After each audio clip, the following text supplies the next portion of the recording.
Paul Ihander, that's my name. Louis Fernandez is here as well as we hang out with you on what I like to call Christmas Eve for NBA fans. Yeah? Because the NBA already has Christmas because it's like Christmas Day. And so the NFL has a Christmas Day. The NFL draft, right? Yeah. That's like Christmas Day, Kwanzaa, Hanukkah, whatever you happen to celebrate. That's the day for NFL fans. For the NBA, this is like Christmas Eve.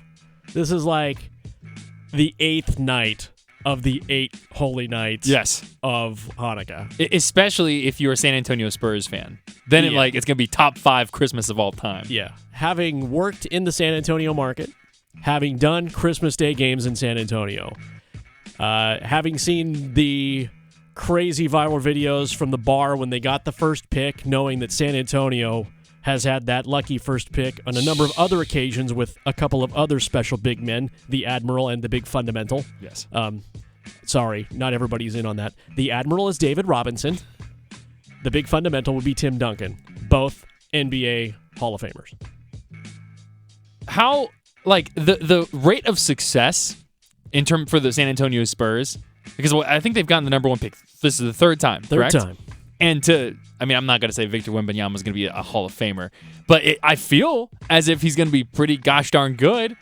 To have that hit rate versus the Cavs who get Anthony Bennett one year or something like that. Yeah, it's okay. The Cavs have had plenty of number 1 picks. Yeah, they're fine. I think they'll be okay. But yeah, the track record for them is not fantastic. So today is, for you NBA fans out there, we're going to be spending a lot of time on the NBA today.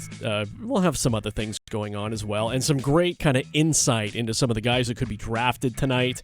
We'll dive deep into Duke here at the bottom of the... I say bottom. Jeez. I got to get some of these things out of my head. I don't say, hey, you know what? I'm going to meet you at the bottom of the hour over at the Bows. I'm like, no, I'm going to meet you at 3:30. Yes. So right around 3:30, Brendan Marks of The Athletic will join us, talk about the Duke prospects as they make another run to get another somebody drafted in the NBA draft. We'll also, at 4 o'clock, talk to Terquavion Smith's former high school coach, which will be really cool insight.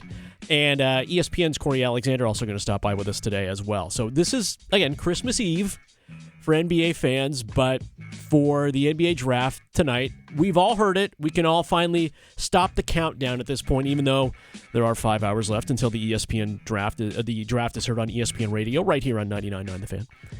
That Victor Wembanyama, Wemby, will be the number 1 pick in the NBA draft. And then it's wide open. Who knows? Well, do you think it's wide open? Because at the number 2 and number 3, remember, this is supposed to be the top-heavy draft. Yeah. Some drafts, there's lots of talent. You're like, oh, man, I'm going to get the pick at 8, 9, not a problem. They're going to start for me. But this draft has been about the top 3. Spurs at 1, the Charlotte Hornets at 2, and the Portland Trail Blazers at 3. The Charlotte Hornets apparently have decided, or maybe not decided, or maybe decided, because apparently the outgoing owner, I'd say not outgoing, but he is leaving the team as a majority owner, Michael Jordan, gets final say. I guess this is like his last day on the job kind of thing. Congratulations. For all your hard work, you get to pick our future. Right. You get to pick the future. So the consensus has been between 2 guys. Teenagers, by the way. Scoot, which is great, and Brandon Miller. So, Scoot Henderson or Brandon Miller for the Charlotte Hornets. You know the way these things work out for the Hornets, too. The one they don't pick is going to be an all-NBA type of guy. Sure, yeah. And the one they do pick will be like, he's fine. Averages 15 and 10 a night. Okay, cool. Not everybody can be Kelly Tripucka. No. So here's my thing with this, right? All year, or this build-up, we go back to, I think it was September of last year, when Victor Wembanyama and Scoot Henderson had that essentially showcase in Henderson, Nevada. I was there. I was there. Ever since then, it feels like it has been billed as 1 and 2, Wembanyama and Scoot. Right. By the way, his real first name is Sterling. Found that out today, Sterling Henderson, which is also a good name. But it's been 1 and 2, and now all of a sudden, okay, maybe it's not 1 and 2 in that situation. Maybe it's actually 1 and 3, and Brandon Miller is going to be the 2. I don't know how I feel about that, Paul. Brandon Miller, by the way, his middle name, for all of you who are counting. Here's something you could take to the bar with you tonight, ladies and gentlemen, or to school for those of you younger listeners out there sitting in the back of the carpool line. Brandon Miller's middle name, Jordan.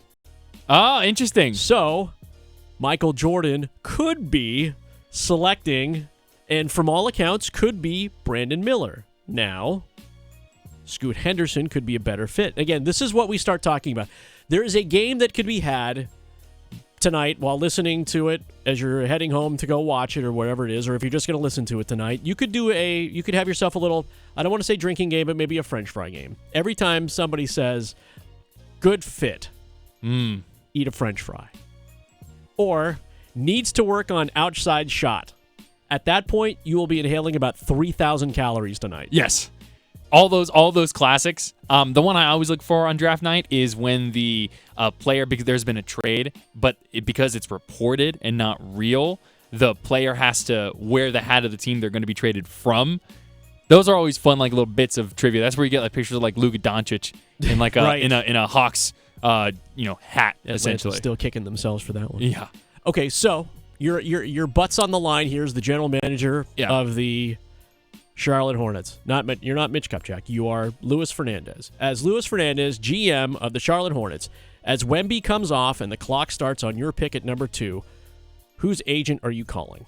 I am reaching out to Scoot Henderson's Why? agent. So no. Okay, here's why. No. Yes, you were not. Yes, I am. No, you're not. So the whole thing with Scoot, again, people argue fit versus talent, but we heard Mitch Kupchak say yesterday that he does not believe this team is at the point yet where they can defer to the best fit with a draft pick. They need to go most talented. And I believe Scoot Henderson is the most talented player.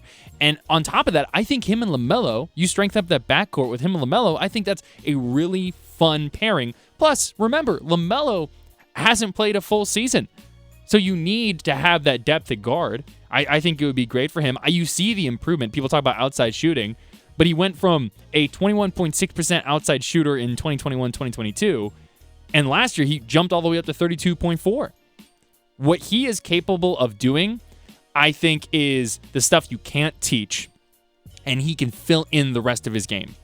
Whereas Brandon Miller, while he is an elite shooter, sure, I'm not sure how well that is going to translate to the NBA because of his inability to create separation in his shots. I've seen this, though. But I've seen this. I've seen this play run out. Okay, in what situation? In Portland, where they drafted another guard in 2013. It was Damian Lillard and C.J. McCollum, and they ran it like a college backcourt. You know how college teams get deep into the postseason? Great backcourt tandem. They're going to carry you the entire way. Okay. It did not work. You had two guys, essentially, that could play either or position. It was the same dude, but it didn't address the needs that you had.